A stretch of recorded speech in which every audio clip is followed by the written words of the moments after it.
30 people are homeless tonight in San Francisco as a result of a 4-alarm fire. Fire gutted a 3-story building in the Fillmore district early this morning. Businesses on the ground floor were badly damaged, as were apartments on the upper floors. No one was killed, but there was only one serious injury reported, and for some residents, it was a very close call. The smoke was streaming up from the fire escape, and I grabbed my baby and stuck him up under my blouse. And I made it down the fire escape, and I had to catch him by one arm and walk down the fire escape and stand out in the backyard until the firemen broke down the fence to come get me and my baby out. I done lost all my clothes, everything, including my Social Security money that I got yesterday, everything. The fire caused more than $400,000 damage. Chief Andrew Casper said the cause is not known, but he suspects faulty wiring. And 18 people in West Oakland were left homeless early this morning when 3 houses caught on fire on Campbell Street and another house went up in flames on 13th Avenue. The first 3-alarm blaze broke out at 1229 Campbell Street late last night and quickly spread to 2 neighboring houses. All 3 homes were occupied at the time. Residents were forced to flee the burning homes and their night clothes. One house was totally destroyed. The 2 others sustained heavy damage. The cause of this blaze is still under investigation. Then several hours later, another 3-alarm blaze broke out, this one at 1504 13th Avenue in Oakland. The residents there were forced to jump from a 2nd-story window to escape. A spokesman said the origin of that blaze is suspicious and arson is suspected. An employee of the Lawrence Livermore Laboratory is hospitalized tonight with what doctors say they believe is Legionnaire's disease. Precisely where 55-year-old Victor Karpenko caught that disease is now unclear. It may have been at the lab. John Fowler reports. Karpenko worked in a year-old office building at Lawrence Livermore Laboratory. The disease-causing bacteria are thought to have concentrated in a rooftop air conditioner and may have been carried in air ducts through the building. This Friday we had a meeting of approximately 300 people in the building, and we asked employees if they do come down with a high fever or any of the other symptoms like those in Legionnaire's disease, that they contact their physician and explain to them there is a possibility of Legionella pneumophila, and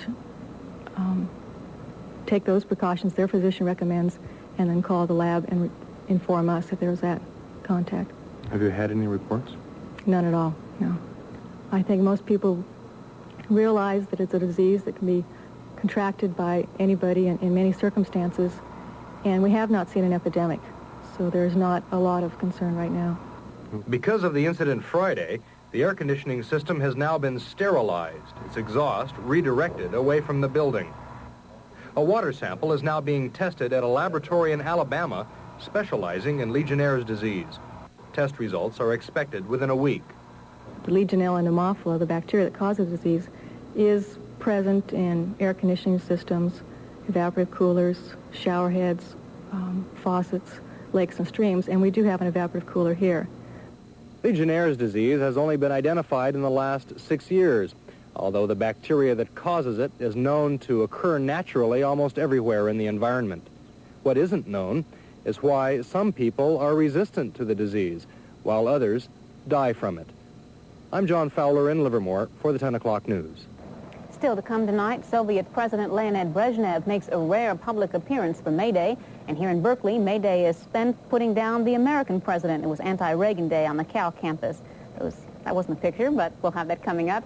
But first, Mark Ibanez is here to tell us all about sports. Great race today. The 108th running of the Derby produces one of the more memorable winners. Long shot that came from dead last at the first turn to win it. We'll have a look at that, and of course plenty of baseball in this season of streaks. The Giants and A's are working on a pretty good couple of them themselves, and we'll show you what that's all about right after this.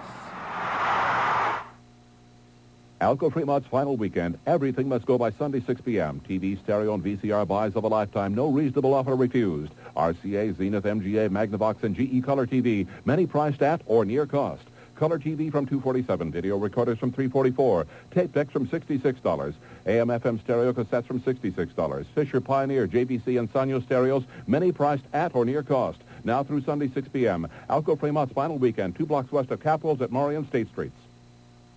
At Vanity Fair, quality begins when we make our own fabrics and put them through our most rigid inspection.